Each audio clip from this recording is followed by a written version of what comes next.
Hey everyone, welcome to Warframe Entertainment, and I am Taint Knight bringing you my melee nidus build and my OP Zaw. Well, OP as in like broken Zaw. Um, Now I want to point out that this Zaw is mainly attack speed, like high attack speed, and it's only for proccing covert lethality with Stinging Thorn. This video is mostly for new players who doesn't know what Stinging Thorn is and what covert lethality is, and um, to point out how nidus is used for melee. Now, if you want to use nidus for melee ranges or melee, it needs to be tanky. As I just showed you how many shots it takes normally for enemies of level 150 to kill a nidus. When he gets stacks up with his virulence, um, and cast his parasitic link on the enemy, it mitigates damage from him to the enemy. Not only damage but also status effects of any kind like knockdowns, slash procs, bleed procs, everything like that. Now, this damage reduction depends on power strength obviously, and I think if you have 80% power strength, like from 100, like in total of 180, you will have 90% damage reduction. My build has 89.7ish, which is actually good enough. So I actually had the capacity to focus on other things like max range, and here's why I tell you it's necessary to go max range. It's very important for you to go as much as range as you can, because as a melee you have to walk around a lot. At max range, the range of parasitic link to enemy is 56 meters, so that gives you the opportunity to go on around a wide area of map and start killing enemies. And yes, parasitic link do work through walls. So anyways, as you can see how I am slashing enemies and quickly doing the finisher, this is basically because of Stinging Thorn's combo, the second combo if I am correct. And the reason I'm doing fast animations and fast finisher is because the animation of the finisher as well as executing the finisher depends on attack speed. So now as you can see how fast I'm doing.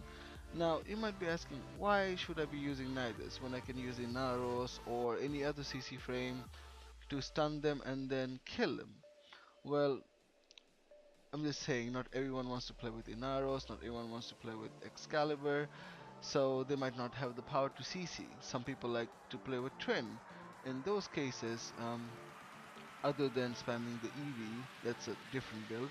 This will be working greatly for what do you call, bless build, I think. Yeah, bless and link build, because that's more tankier. So this is for frames which are tanky but doesn't have that CC capabilities.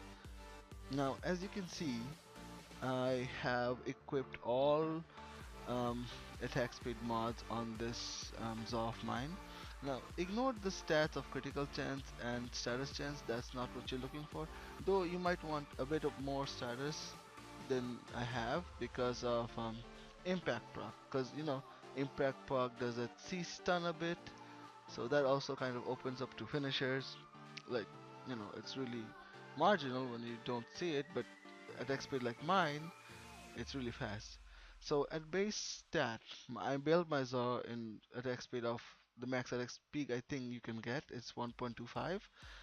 Basis on that, I put all the attack speed mod, and yes, that 3.05 is only base stat without counting the berserker. With berserker, it's higher. Now this is my nidus build, as you can see. I needed only blind rage to go all out on what do you call, on the power strength, and yes, as you can see I only have 154. That's why I'm using growing power. Because of growing power I get extra 25%, so in a total of I get like 174 or 9, which is like 1% less, but it's good enough. And if you want, like, why not cap it? Why not cap it for me? I'm like, capping it doesn't matter much, honestly. Um, like that point, 1% won't be helping you a lot. So rather go for range. And as you can see, I have vitality and steel fiber to make myself a bit more tankier. And yes, people might not have adrenaline. Actually, now that I think about it, people might have adrenaline, like hunter adrenaline, because it was out in the event, and I think it's in the bounties now. So people are more likely to have that than rage. Hence, why I'm using hunter adrenaline.